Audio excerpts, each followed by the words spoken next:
இந்த 3 அதிகாரிகள் யார் யார்? இராணுவ தேசிய இதில் உள்ளவங்க பி.கே. ஷெகல், ஷா நவாஸ், ஜி.எஸ். தில்லான் இவங்க 3 பேரையும் தேர்ந்தெடுத்ததன் மூலமாக எல்லா அரசியல் கருத்து பிரிவினைகளும் ஓரணியின் கீழே வர வழி ஏற்பட்டது. அது வரைக்கும் வெள்ளையனே வெளியேறு இயக்கத்தில் இருந்து தங்களை தனிமைப்படுத்தி வைத்திருந்த முஸ்லீம் லீக்கு, சிரோமணி அகாலிதளம், இந்து மகாசபை இந்த அமைப்புகள்லாம் எதிர்ப்பு கூட்டங்களில் கலந்து கொள்ள துவங்கியதோடு சிறைப்பட்ட வீரர்களின் வழக்கு செலவிற்காக நிதி திரட்டவும் செஞ்சாங்க எல்லாரும் சேர்ந்து.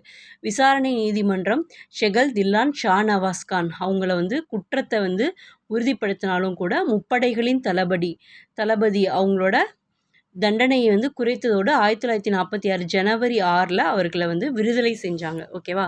1946 ஜனவரி 6 அவர்களை விடுதலை செஞ்சாங்க.